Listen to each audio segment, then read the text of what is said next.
first time ever I saw your face,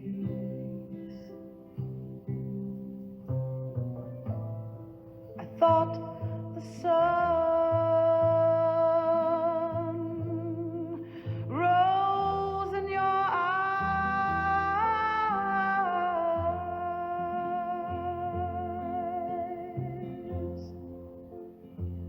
and the moon and the stars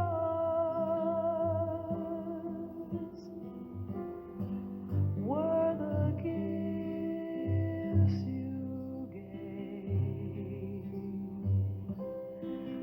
to the dark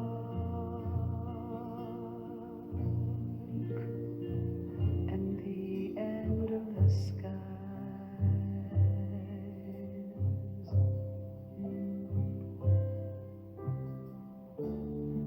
And the first time ever I kissed your mouth,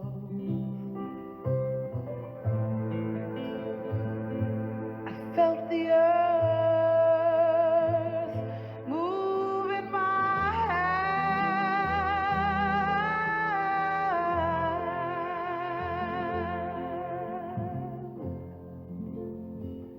like the trembling heart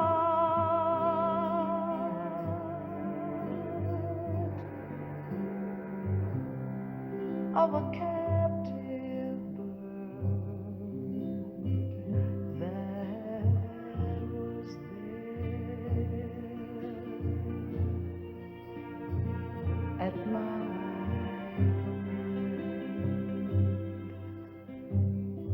love.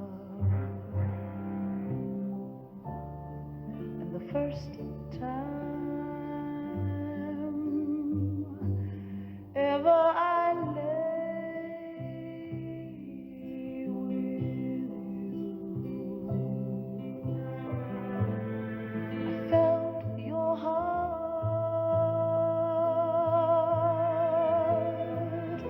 so close to mine,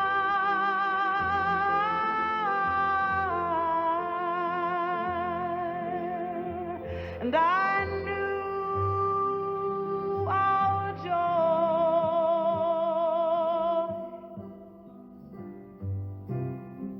would fill the earth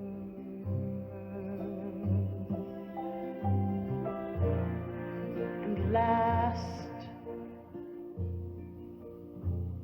till the end of time, my love. The first time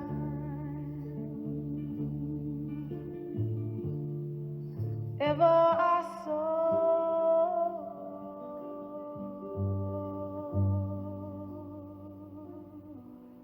your face, your face, your face,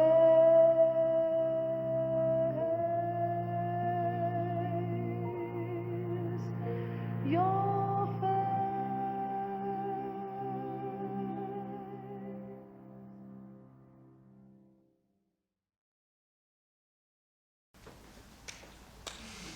Come on. Wow, how good was that? Well, good morning, everyone. My name is Glenn Munday, and on behalf of Kings, what a privilege it is to lead you in this service today as we gather together to honour and to celebrate Frank John Martin's life. A special welcome to all those that are joining us online that couldn't be with us today. It's great to have you sharing with us, especially in these crazy times of wearing masks, but at least we're able to gather together and have a really good crowd and a great send-off. Frank passed away after battling cancer and ill health, which really started 10 years ago. We could call him Lazarus because He's been battling, he's been knocking on death's door several times, but unfortunately, cancer finally took its toll and he passed away at home with loved ones by his side. He was 88 years and 6 days old. He can now rest easy after battling so well. As you just witnessed a few moments ago, a love story in the pictures. Frank leaves his wife Pauline of 66 years married together. What a great achievement. And of course there's their 3 children, Stephen, who's deceased, son Paul, daughter Karen and husband Bruce, grandchildren Dom and husband Joe, Steph, Louis, Tom, and a great-granddaughter, Daphne Dot. And of course there's extended family and, by your attendance here today, a lifetime of friends. As you know, Frank was a real character, down to earth.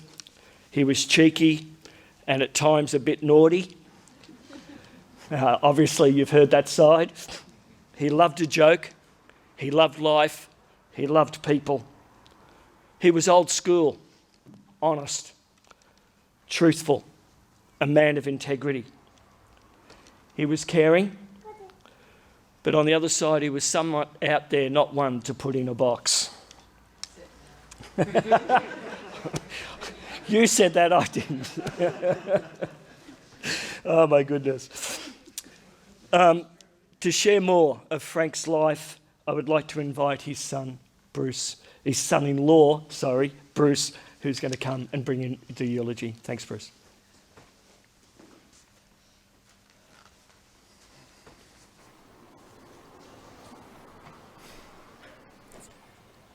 There's a yawning gap and a hole in our hearts at a gathering like this.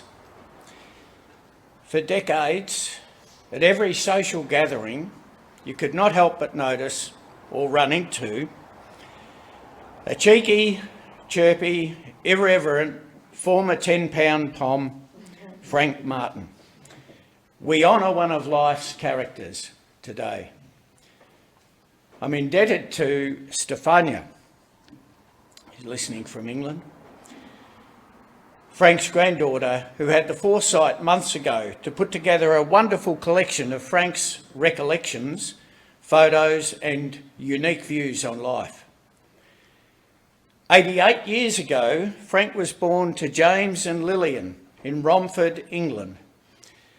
Not surprisingly for a stirrer, he was brought up in Dagenham, later famously depicted in the movie as a place where rebellious female factory workers took on and beat the Thatcher government's wages policies.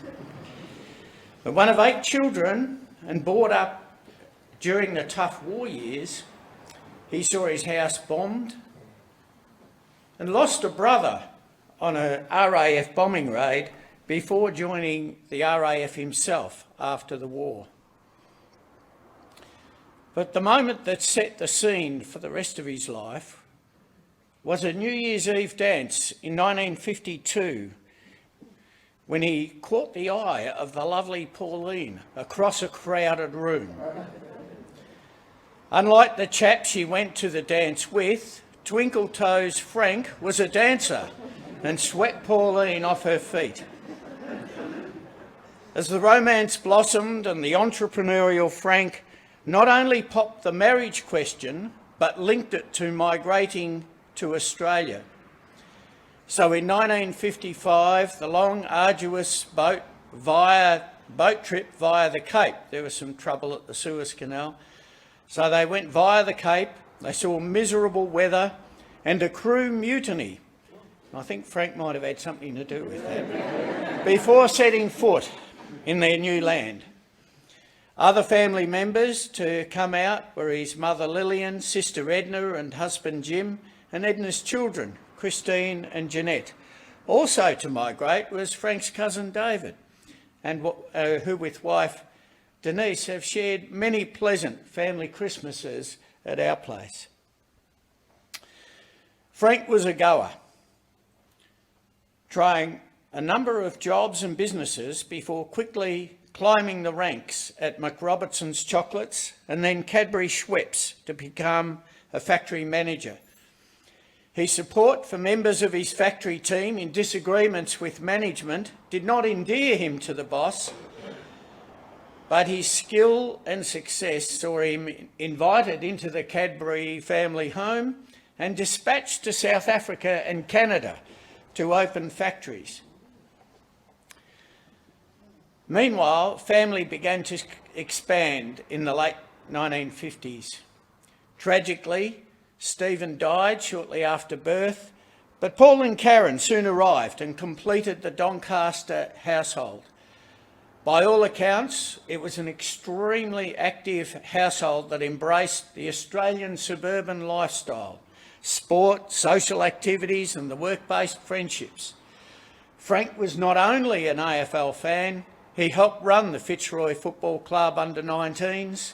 Not merely a participant, he was a fierce and successful competitor at golf, cards, bowls, darts, car rallies or anything else he turned his mind to. Ever the sharp mind, he did not suffer fools quietly, especially committees who made silly rules or people who did not treat others fairly.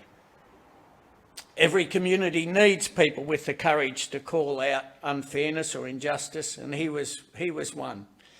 But after hearing about a few incidents where he jumped in where angels fear to tread, I'm glad he didn't try out for the diplomatic service.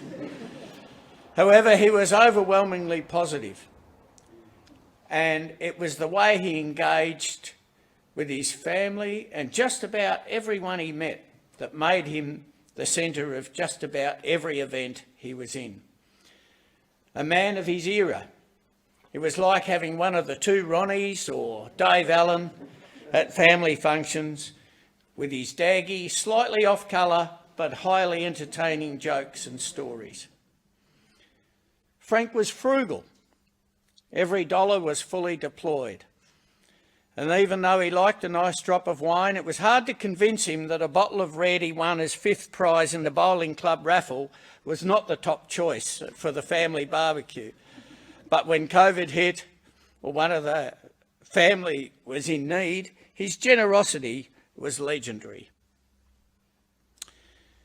Frank outlived all of his siblings. Tragically, cancer was a frequent visitor to the family.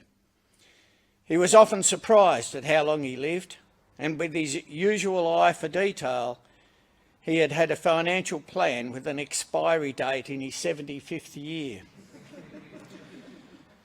But shortly after the 66th anniversary of the wedding to the love of his life, and 6 days after his 88th birthday, he finally succumbed to a long battle with cancer. True to his values, he had made meticulous plans to provide for Pauline, and he passed away at home in the company of his adoring family.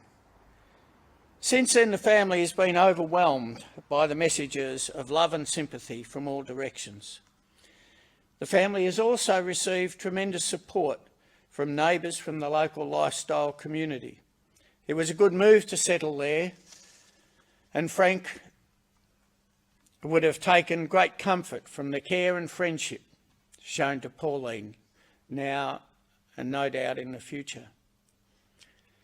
As an in-law, it has certainly been one of the privileges of my life to have been part of Frank's family and to have known him for 20 years. One of life's true characters with an integrity and a compassion that will linger in the memory of his family, friends and acquaintances for generations to come. I'll leave you with some words from Ralph Waldo Emerson. To laugh often and much, to win the respect of intelligent people and the affection of children, to earn the appreciation of honest critics and endure the betrayal of false friends, to appreciate beauty, to find the best in others, to leave the world a bit better, whether by a healthy child, a garden patch, or a redeemed social condition. To know even one life has breathed easier because you have lived. That is to have succeeded. Thank you. Good on you, Frank.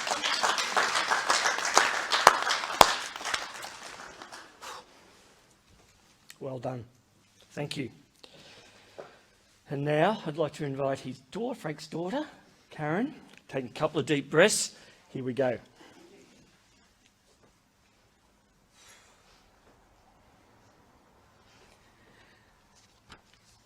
Okay, can you hear me? Yeah? Okay. Hi, Stefania. We miss you, sweetheart. Wish you were here, but you are in spirit and heart. Okay, this is a bit surreal. Okay, I've got these written, but I'm going off the cuff. Sorry, mate. It is surreal. My dad's body lies in that box, but you here show that he's in your heart, and so he lives forever, and for that I am truly grateful. So thank you. Thank you all. Thank you all. Okay. So, Dad died a good death. He told us he was ready to go and he didn't muck around. He was in and out of consciousness for around 24 hours and he died at home like he wanted.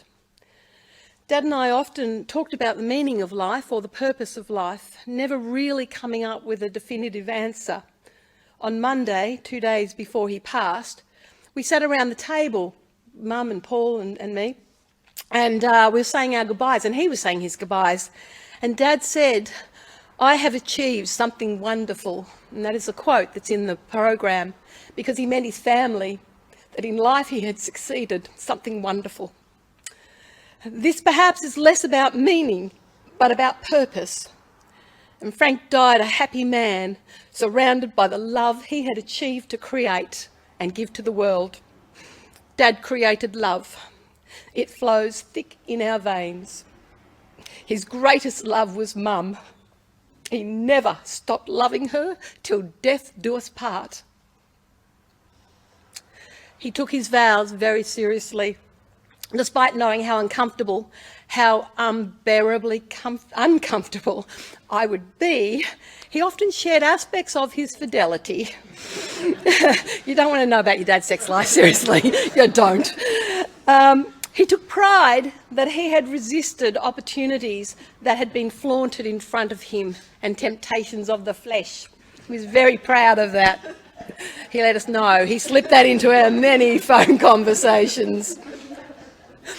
We spoke a lot on the phone. We shared our truths, advised each other, and laughed at the many things that we found funny. Dad liked a quote from Rumi: "You can be right or you can be happy." I'm sure he practiced this, but I'm not quite sure he managed to master it.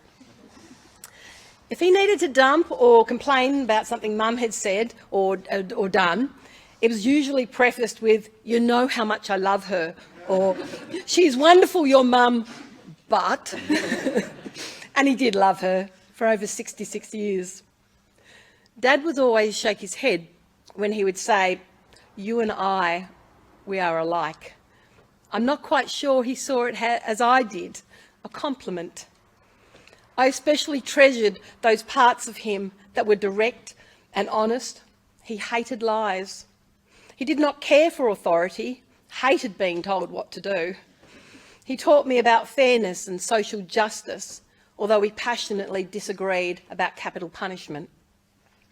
I don't know if he ever knew how proud I was that he sold our Doncaster home to the government for social housing. It was not about profit. He was happy with the offer they made, and I guess happy that he was able to contribute to those in need. Although initially a Liberal voter, these values demonstrated to me he was a Labor man at heart. And so once my interest in politics entered our conversations, his conversion soon followed. Our debates, though, could leave me in tears, but then again, so could our card games. His competitive spirit, that one that drove him to live longer than his siblings, could sometimes flame his rage at a wrong move or thoughtless play. Nevertheless, I loved playing 500 or canasta when he and I would partner, and this was not just because we would win. He taught me many things. He taught me to play the harmonica, You Are My Sunshine. He taught me how to gut a fish. He taught me that blokes prefer to tinker on an old lawnmower rather than mow the lawn. He taught me that I always had a safety net, that he would catch me if I fell. He taught me how to pick mushrooms in a field and to make up songs and record them on an old reel-to-reel tape recorder. He has now taught me about death. I don't like this lesson very much, I can tell you. Dad and I knew what we had with each other. Oh, good. I thought I'd lost my second page. Sorry, Luca. Dad and I knew what we had with each other. I wrote him a letter a few months ago just to make sure that he knew the things I felt and that we had nothing left unsaid. And he took comfort in my belief that he was a good father. But he was more than that. He was a good man. I am grateful that he shone his light in the world for so long.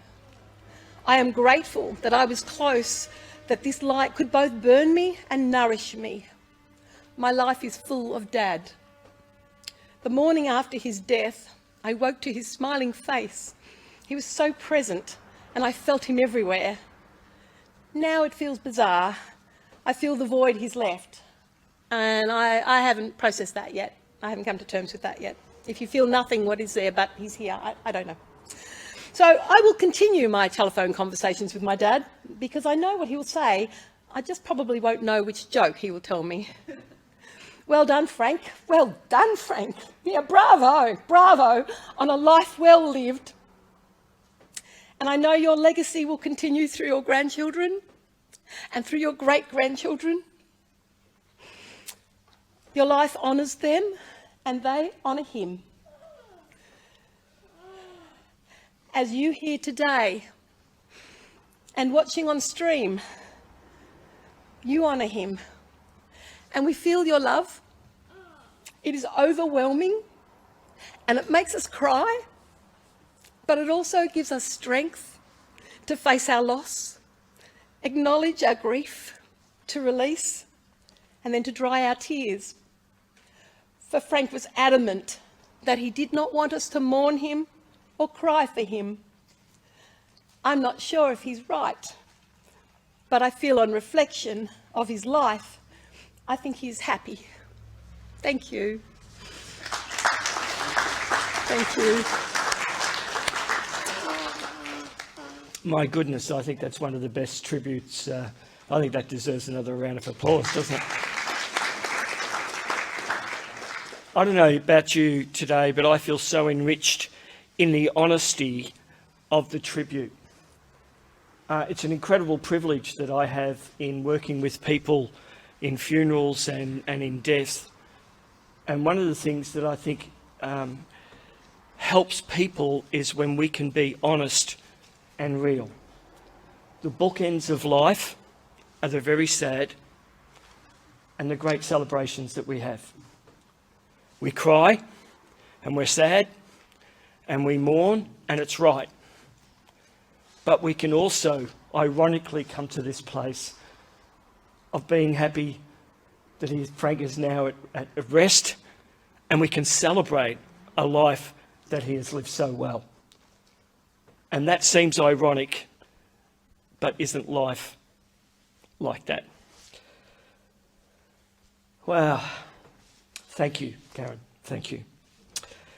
And now we're going to hear from the grandchildren. And so through all of these tributes and testimonies, there's different aspects I hope that you're picking up of Frank's life.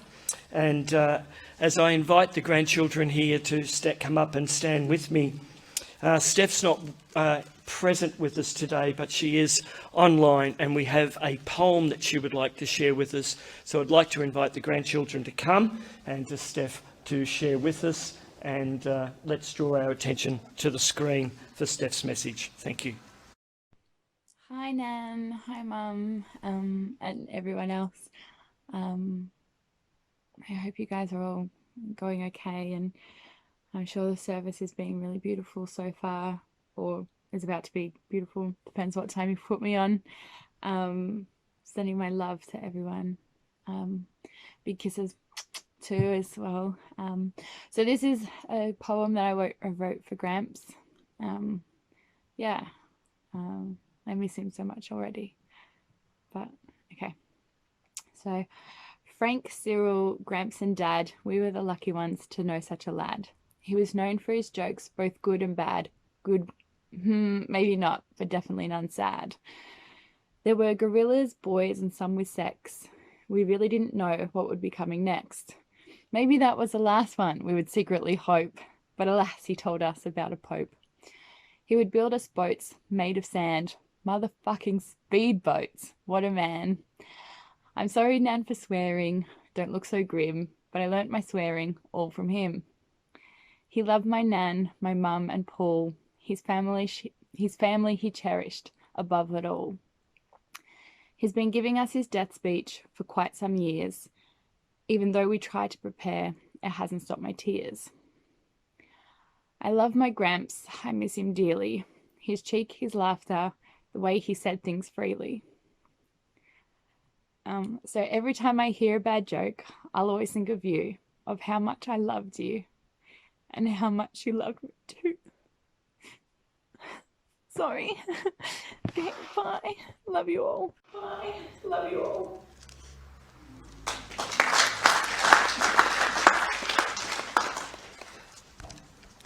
Hi, my name's Dominique. I'm Frank's eldest granddaughter.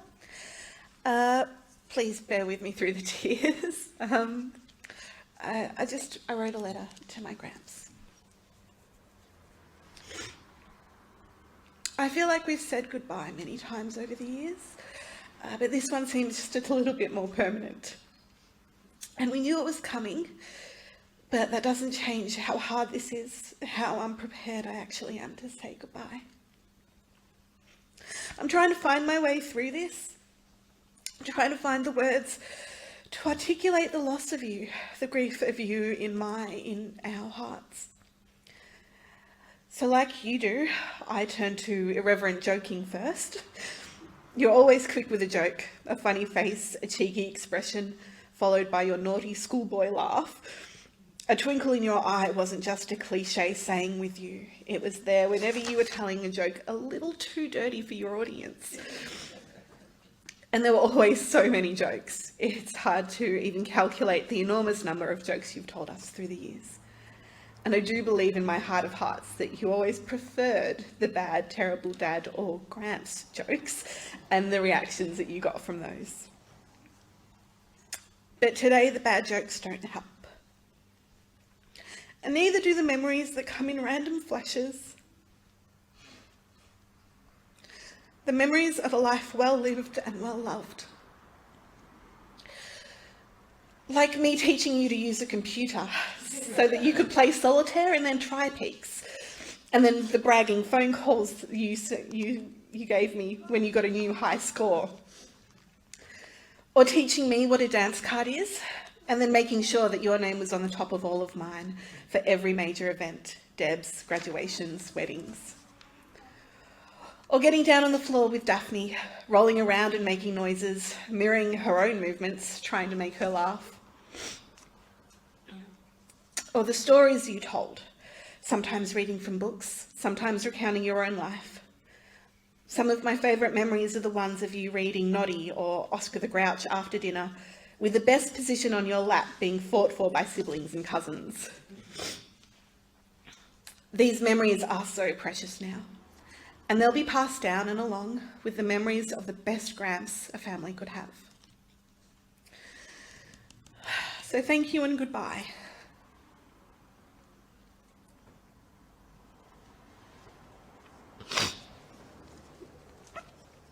Thank you for your love and support. For the last day that we spent together and the words that were said.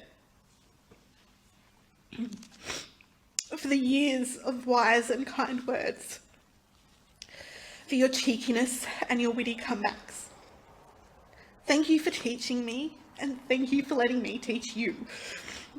Thank you for frank and open discussions, and thank you for talking out differing opinions.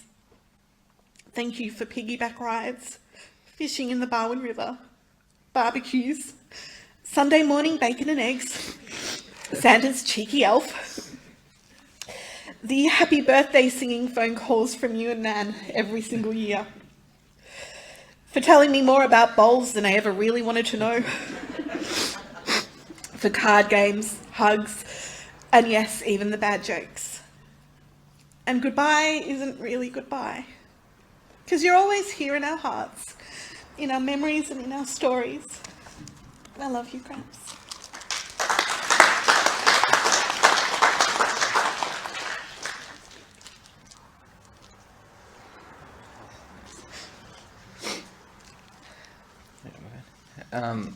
So I'm Louis, I'm the youngest grandchild, so obviously the favourite for the past 27 years. It's kind of funny, about a month or so ago we went up to visit Gramps in Ocean Grove, and Steph was there before she left, and me and Gramps kind of laughed at her a bit because, you know, she started swearing like a sailor, and so it's pretty fitting that, you know, she decided to drop an F-bomb in a church on video. But I think Gramps would like that, so I think it's pretty funny. But yeah, maybe sorry if anyone's offended, that's just Steph for you. But ever since I can remember from an early age, as other people would say, Gramps said he was on borrowed time. I remember that when I was about 5 years old, so I was going on for about 20 years. So yeah, he seemed to borrow a lot of time. But he always seemed to beat the surgeries, to beat the operations. He came out the other side stronger. So it was just such a blessing to have him for more time, I guess, than that. He just refused to die, pretty much, which was yeah, good for us, but it's all about the timing as well. During these COVID times, not long ago, we would have only had about 5 people at a funeral. So I reckon, you know, his stubbornness kind of allowed to have about 60 or 70 today, so good on you, mate. You got more people here than you could have hoped.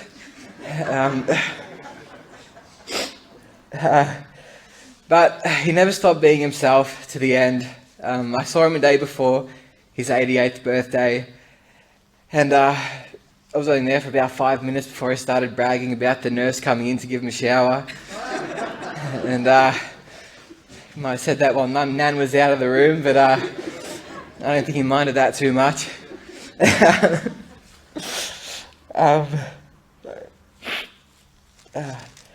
But yeah, before I left, he said he didn't want any mourning. He didn't want any sad faces, and he wanted everyone just to celebrate his life. That was never going to happen the way he was, obviously. But anyway, we all know Gramps for his jokes. But what seemed to be swept under the table was, well, not really, because Mum said it, was his competitiveness.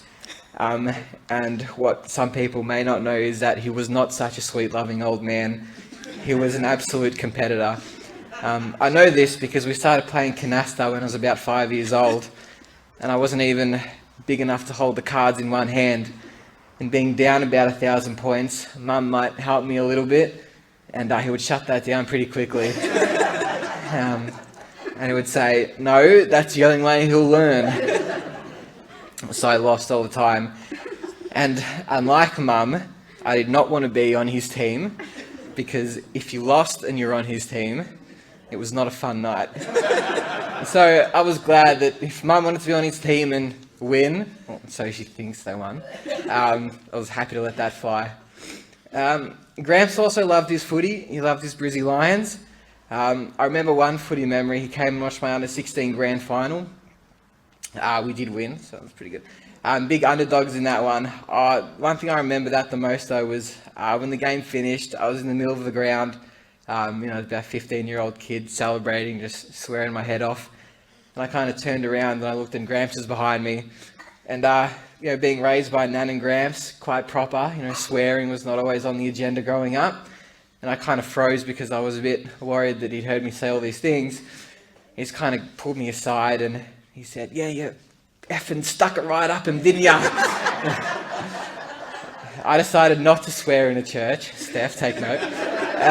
He said a few other things too that I won't repeat, but he was pretty excited about it, which just added to the whole experience about how much he loved to win. So I'm sure you'll understand when I say I hope Brisbane do well next year, but just not too well. So he had his 3 years of premierships, and that's quite enough, I think. So tonight, if you want to celebrate Gramps, grab a scotch or a whiskey or even a Guinness and have a quiet drink for him. That's the way he'd want to be remembered. Thank you.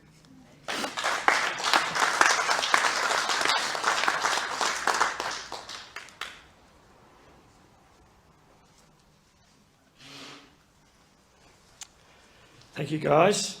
Awesome. Boy, that puts a challenge to all the grandparents, doesn't it? How do you want to be remembered? Being a grandparent myself, that's a great challenge. So, yeah, obviously has made an enormous impact. Ladies and gentlemen, I draw your attention again to the screen. We have another collection of some photos that have been put together of Frank, friends, celebrations, and some sporting events. Thank you.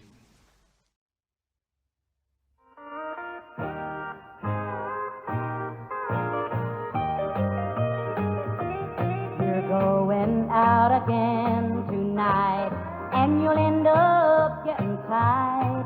Then when your money's gone, you'll come crawling home to me. You'll think you're quiet as a mouse as you come stumbling through the house and find a note with these parting words from me. Many happy hangovers to you. May your life be blessed with more than a few. Oh, our love can never be. You hold the bottle more than me.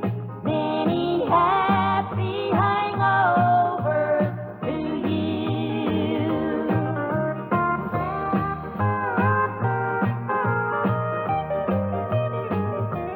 When tomorrow's sun comes up, you'll be sicker than a pup, and your bloodshot eyes will look around for me. But you'll find yourself alone, like the many nights I've known, with only lonely walls for company. Many happy hangovers to you. May your life be blessed with more than a few. Oh, our love can never be. You hold the bottle more than me. Many happy hangovers to you. Many happy hangovers to you.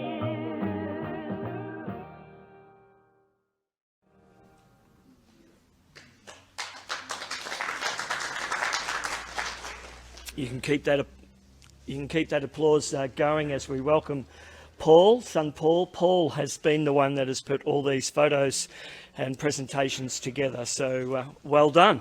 Thank you.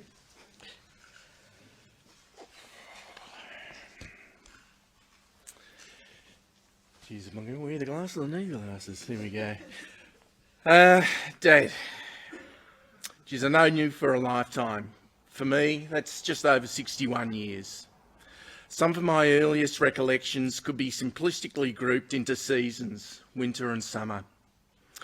One of my earliest summer memories of you involved water. If it was a hot weekend, you would gather the family and we would head down Springvale Road to Seaford Beach. If we behaved, a drumstick ice cream might be bought. On balmy weekday evenings, we might head off to the Balwyn public swimming pool until you got together with a few of your pub mates and set up a Clark Rubber 30-foot above ground pool in the backyard, which sloped down and away from the house. A depth of almost a metre of soil needed to be removed along the 10-metre side, and Dad started doing this himself with a shovel until the onset of a hernia. Work-related, you would wink. And a side fence was then removed to allow a bobcat in to complete the work. If you all listen carefully, you just might be able to hear him still bemoaning a budget blowout. Bugger the setup costs, Dad. This was one of your greatest home improvement decisions in your lifetime. Really enjoyed by not only the family, but friends, the neighbourhood. An early winter memory from, surprise, surprise, the football season. I can still vividly recall the first VFL game you took me to. It was at the old Fitzroy home ground, the Brunswick Street Oval. Round 15 on the 6th of August 1966. Why do I remember this? For several reasons. One, access to the ground was via a very rickety timber footbridge over the North Fitzroy railway siding. Ironically, the very same siding 15 years later as a freight guard mobile shunter taking timber and baguette trains to there when I was working with VicRail. And the fact that this was the first and only win for the Lions in that 1966 season. It was only by 6 points, and it was over Footscray. Over many and a dark, wet winter, we also played at home. To be more precise, indoor footy. In the hall with either a rolled-up sock or a balloon. How the plaster walls were never damaged, I will never know. From winter balloons to lead balloons and Dad's jokes. Yeah, see what I did there? Rightly or wrongly, Dad has been able to entertain, even with a level of humour that some may feel crosses the line of political correctness. Hardly surprising, knowing that he enjoyed the often risque jokes and double entendres of the likes that have also been mentioned, Frankie Howard, Sid James, Benny Hill, but the comedian that most tickled his fancy would have to have been Dave Allen, and his highlighting of political hypocrisy and disregard of the religious authority, all whilst drinking an Irish whiskey, both of them. It would be remiss of me if I did not also mention the Melbourne-born Graham Cyril Kennedy, not for his innuendo humour, but more so for his vaudevillian style of storytelling and entertaining. Blankety Blanks was regularly watched during the late 70s. The Cyril said moments from this show somehow evolved to regularly be used predominantly by myself to such an extent that I really cannot recall ever calling him Frank.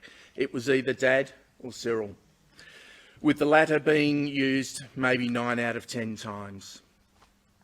But it wasn't all sport, whiskey and jokes. There are actually some bloody good, decent parenting going on. I will only speak of myself here, as I know I was by no means the perfect child. I will confess there have been instances where I had got myself into a schoolyard scuffle or times, shall we say, errant thought processes, which led to other parents to come knocking at our front door requesting dialogue with Dad regarding, my actions. Back in those days, a disciplinary whack was not uncommon, but on reflection, I'm sure I deserved a clip or two, but Dad's method was more of a corrective conversation. And when they came, yes, you did listen. I did look, listen and learnt, and to this day still recall. To be mindfully careful of everything you put in writing, and that a wise person will learn from their mistakes, but a wiser person can learn from the mistakes of others. Cyril, your words of guidance were still given almost up until your last breath. Your ability to not only be a parent, but a friend, will be greatly missed. Gonna miss you, mate.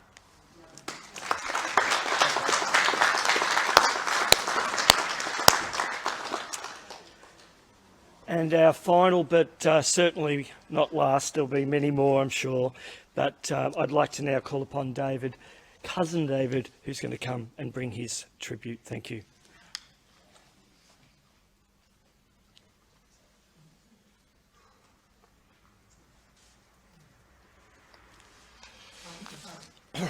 Hi. You've heard most of what I'm going to say, but it bears repeating. I'm David, Frank's cousin. Frank's dad and my dad were brothers, But I didn't meet Frank until I was in my late 20s, and I had to travel 12,000 miles for that to happen. It was worth the journey and the wait. After a tentative start, we gradually grew on each other, and I felt that we became more than cousins. We became friends, mates, brothers. You've heard that Frank was a very competitive person. Tennis, golf, bowls, Scrabble, table tennis, cards, Trivial Pursuit, tiddly bloody winks. Name it, he liked to win.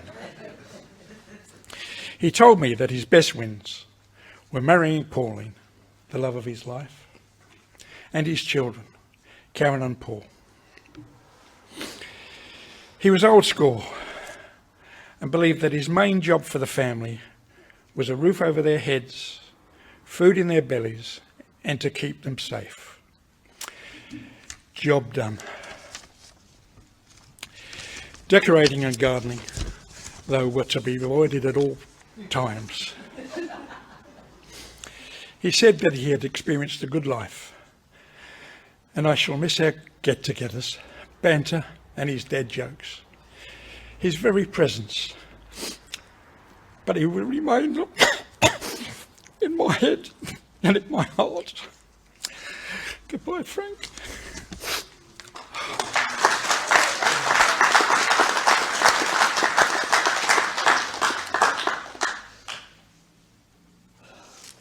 And now for our final presentation of the photos being put together, a reflection of immediate family and the grandchildren. Oh, my sunshine, my only sunshine, you make me happy when skies are gray. You'll never know, dear, how much I love you. Please don't take my sunshine away. The other night, dear, as I lay sleeping, I dreamt I held you in my arms. When I awoke, dear, I was mistaken. So I hung my head and cried. You are my sunshine, my only sunshine.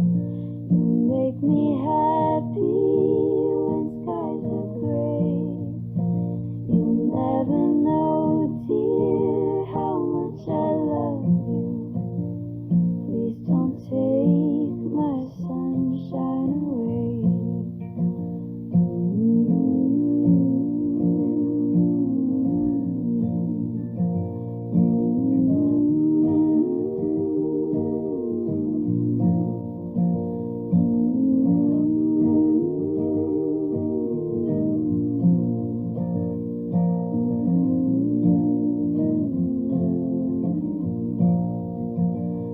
Are my sunshine, my only sunshine.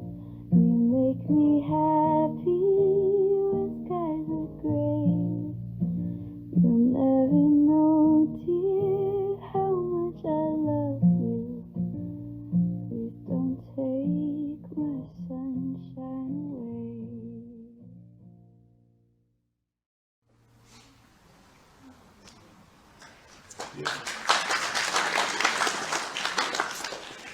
Well, ladies and gentlemen, on behalf of Pauline, Karen and Bruce and Paul and all of Frank's family, thank you for your attendance here today, and especially those that are joining us online who couldn't be with us, and for those that have travelled to join with us. The family have been overwhelmed at your love and compassion and support that they have received. You would have noticed that in lieu of flowers, the family have asked that if you would like to make a donation in remembrance of Frank, that we can make that out to the Ballerine Palliative Care, who so wonderfully cared for Frank and allowed him to die with dignity at home with loved ones by his side. To Sue and Teresa, I know the family have been deeply touched by your love and care that has been shown not only to Frank but also to them. At the conclusion of this service, you are all invited to join with the family for select refreshments, which will be at the Oak Dean Winery in Grub Road, Wellington, and they would love to see you there. As you go to that, can I encourage you to share your stories? We all only ever see in part. And as much as I think the family have done a great job in all of the different aspects and stories of Frank's life, I'm sure you have your own stories, your own events, your own special circumstances, the characteristics and the things that you love about Frank. There is no better way in honouring his life than to share those with others.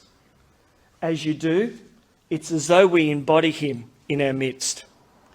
It eases our grief, but more than that, we are all enriched through the stories that we share together, and I encourage you to do that.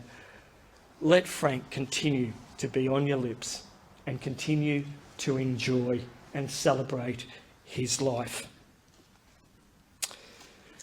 And now, seeing that the earthly life of Frank John Martin has come to an end, we tenderly and reverently commit his body to be cremated. Earth to earth, ashes to ashes, dust to dust.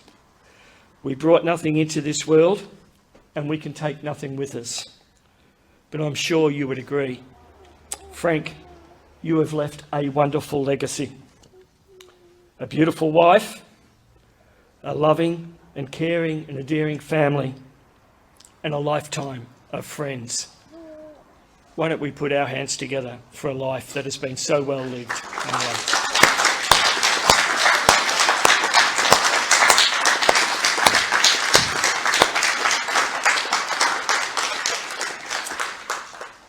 Ladies and gentlemen, as we conclude our service today, I'd like to invite you to follow Pauline and the family as they come and file past the coffin. You might want to stop and have a silent prayer. Whoops, see you, mate. But however you would like to say goodbye, you'd be more than welcome to follow them, to say your final farewells. If you would like to take a rose in remembrance of the love and the life that you have shared, you would be more than welcome to do so. Thank you.